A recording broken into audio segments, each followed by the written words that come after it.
Get straight into our first interview for this morning that we'll be doing together. And it's about a South African man, Lindani Myeni. You'd have heard of him yesterday already. He was shot and killed in a police shooting in Honolulu in Hawaii. This is after police responded to a 911 call of a burglary in progress. Police have now denied that his death had anything to do with his race. The 29-year-old, who hails from KwaZulu-Natal, did not have a criminal record. Myani lived with his wife and their 2 children in the U.S. state. Myani's aunt, Lindani Myeni, has described him as a loving family man. She says his passing has come as a shock and they are heartbroken. He was so loving, so industrious. There are tasks that you will feel like, oh my God, I need somebody who can help with it. Lindani will be there at any given time doing those chores. And he was a very disciplined person. And you can tell that he is showing much maturity even above his peers. The things that he will do, you can tell that this man, young as he is committed, goal-oriented, and he knows what he wants in life. Some of the things that I will remember with him, you will be sitting and then he will come picking you and lift the young ones, laughing with them, walking freely and asking, how can I help? And even if you didn't ask him, you will find some of the things fixed in the house and you can tell that, oh, he was here. That's how handy he was. Now, graphic footage of the KwaZulu-Natal rugby player Lindani Myeni's death at the hands of Hawaii police has emerged. The Bodycam released by Honolulu police is from 2 of the 3 officers who responded to what they say was a burglary in progress at a house in Nuuanu on Wednesday night. The first officer who responded had his body camera switched off, and police say it was activated only after the incident. The first footage released lasts about 55 seconds and comes from the body cam of the second officer to arrive on the scene.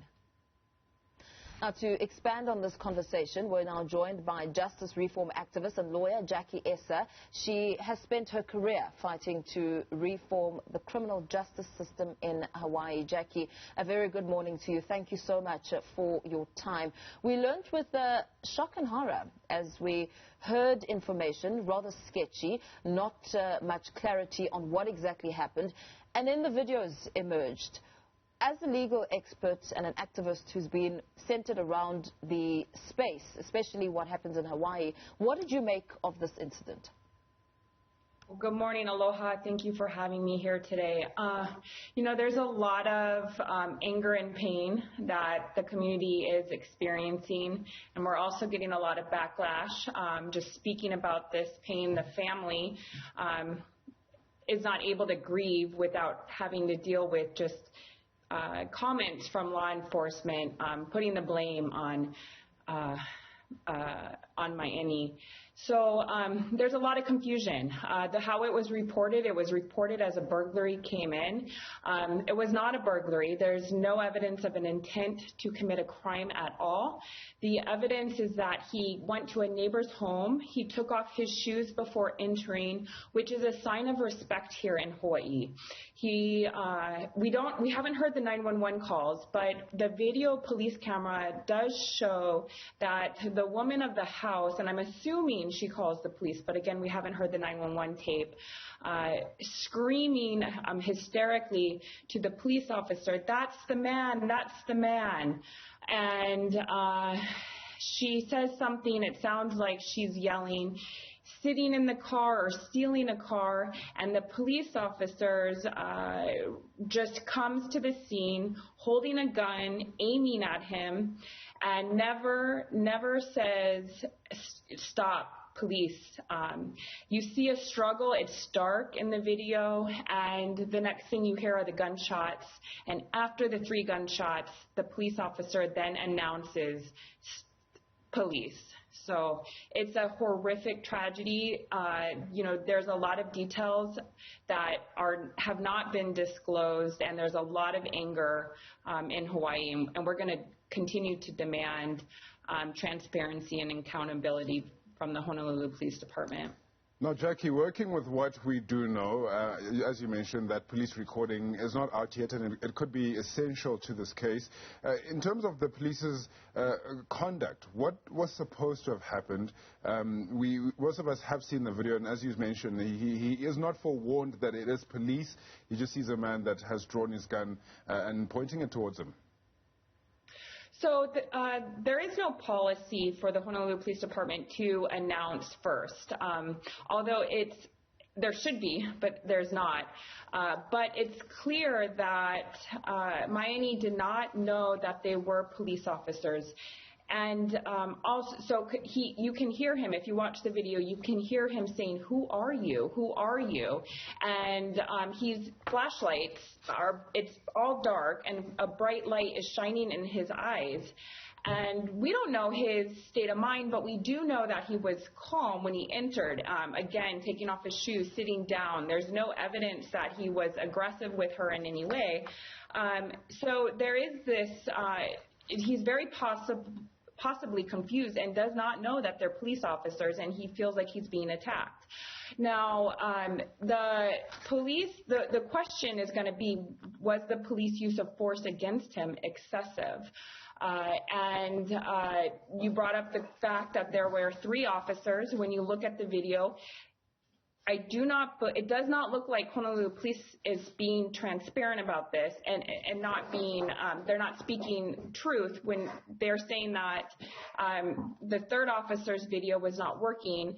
But when you look at the video, and if you freeze the frame, you can see Myani standing and a police officer next to him. How the police are reporting it is that the first video that you see is the first officer on the scene. But when you freeze the frame, you can clearly see an officer is standing by Myani. So there's a lot of just details around the whole scenario that don't add up. With these details that are failing to add up here, Jackie, what are the laws around the body camera? Because surely the body camera should be switched on at all times. That is their policy. The policy is that when they're responding to the scene, they turn it on. There is an exception in the policy that says unless the officer's life is in danger. The Honolulu Police Department policies are online. You can look them up. But so that was against the policy for him not to respond it, especially if the call came in as a burglary. The police officer would have turned it on. And so it's very suspect that this officer did not have his camera on.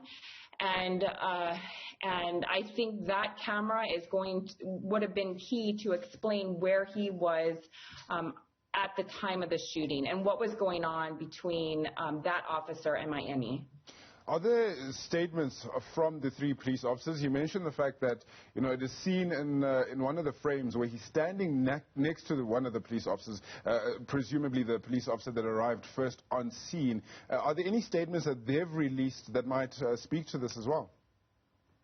There are. Actually, how it was reported by the police department is that the first officer who responded is the officer shown running up, answering the woman's calls. He's over there with his gun aimed at Myani.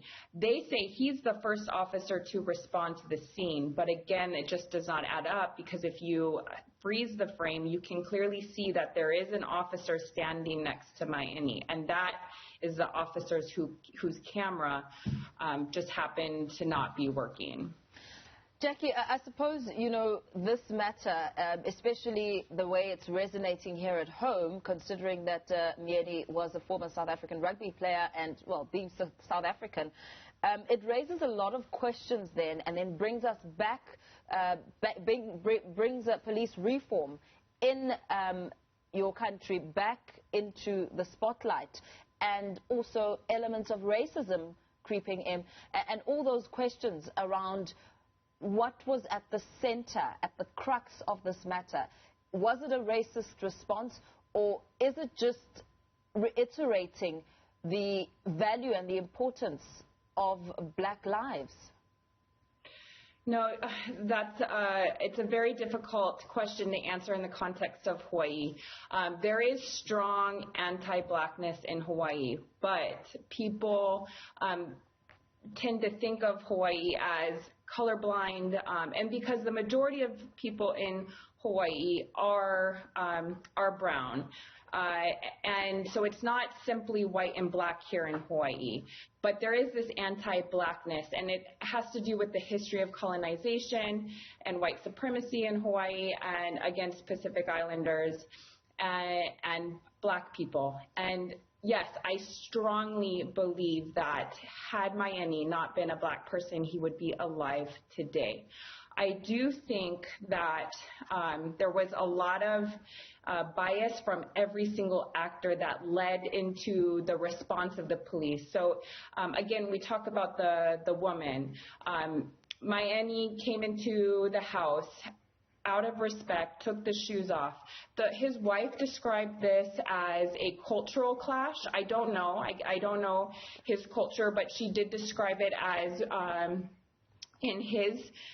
where he's from, that's common, that you would go see your neighbors and you would visit at all times of the day.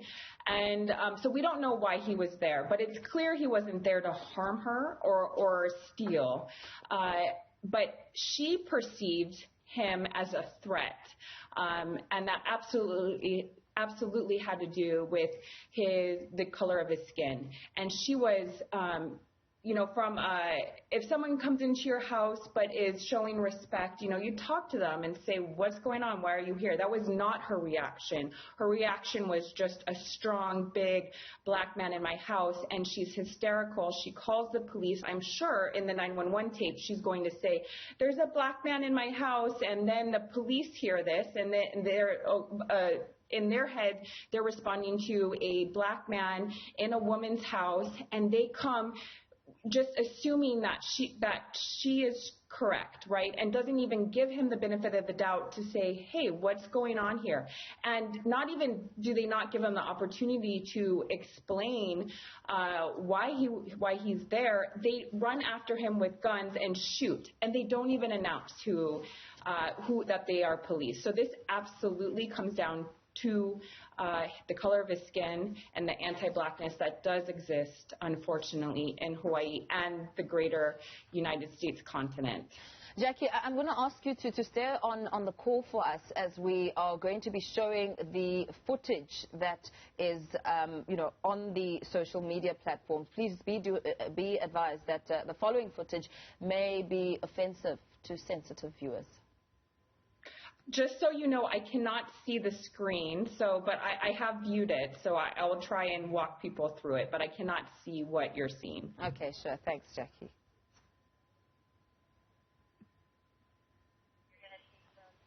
Where you at? Where you at? Where you at? Where?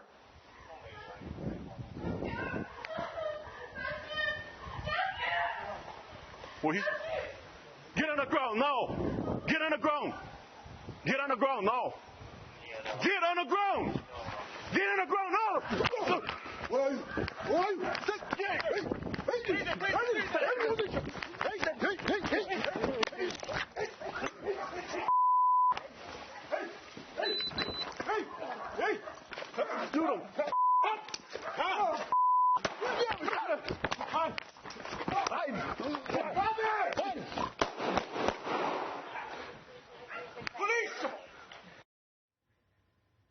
It really is horrible just listening in. Yes, we can hear the wait, as you reiterated to further earlier on in our conversation. It really just brings me to the question on what will form the substance of this case as it goes to the courts. So the family has retained an attorney, and I would imagine that they're filing a wrongful death action against the department. It is still under investigation. I hardly doubt that our prosecutor's office would investigate this as an excessive force case and file any charges against the officers. So the case would be in a civil court where they are seeking seeking relief through a wrongful death action. Well, thank you so much for your time. We're going to have to leave it there for the sake of time. Justice reform activist and lawyer Jacquie Esser, speaking to us about what's next, what will happen in this case. Really, really heartbreaking to learn that she doubts that it will mean much to the officers in Hawaii.